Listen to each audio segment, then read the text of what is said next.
Dol, pwede ra ba 100 pesos equins? So, pwede ra kaayo. Dali, for example na, pag bago pa ka nga Maxim Rider. So, kanay siyang 100 pesos, okay na kayo siya pang start nimo, pang umpisa nimo no, para ma-train ka sa apps.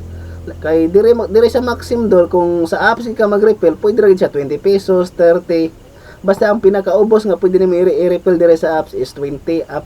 And then, ang pinakataas is 5K. Kaya kinimuhang kuhan, giingon ni mga Dol, pwede ra ba 100 pesos eco-wins? Pwede ra kaayo, oy.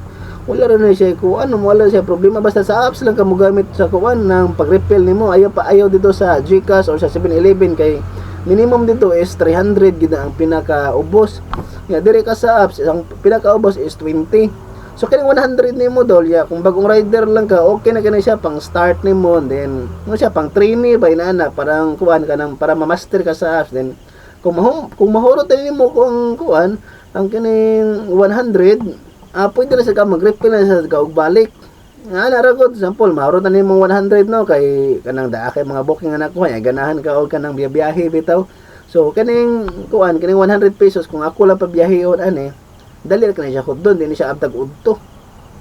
Siguro nasa lang ni sa mga 4 hours, siguro hurot na ko ng 100 equins, kay kasagaran akong mahurot na equins kung magbiyahe ko is sagaran mga 200, kay part time pa ko dire sa Maxim no. Mag start ko is 5:30 to 11 ba inana or 12 midnight.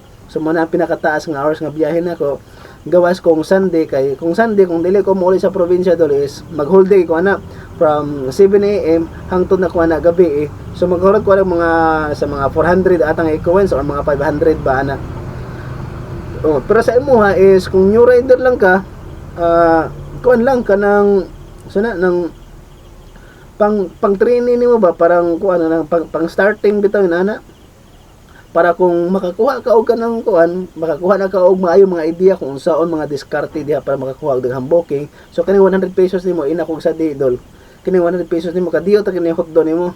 Dali ra kani siya murot ng 100 pesos, pero sa imo is kung gingon sa imo is pang train ra gud, so okay na kini pahit na kay no. And then siyempre no, kung bago pa ka sa Maxim, ako i-suggest sa imo no. Ayaw gid siya, ayaw gid kalimot no. Basta mga pabayad gani sa 7-Eleven ang transaction niya kanang maghatag sa imo og JIC ang client maghatag sa imo og barcode.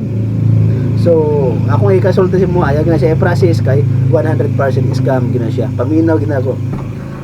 Kay basin og maulahin na ang tanan, so sayang kayo no. Kada bitong may scam ka og worth of 2K or 1,900 kapi na siya nga kuan, kasagaran ana nga scam.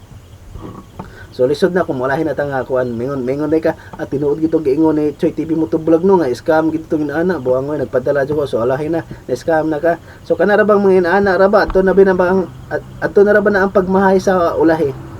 Then basta no, basta money kanang kuan ng timan inyo, basta mga pabayad sa online is 100% scam gina siya. Naarabi bag-o karon nga diskarte sa scammer no kay kintahay magpapalit sila ana nga klase nga pagkaon ana papalitan nimo, tapos mingon din na siya nga naa siya ipasabay nga ipa-scan sa mo sa 7-Eleven. So kana siya part po na siya sa 100% na scam. So ana lang no, salamat ug amping sa biyahe.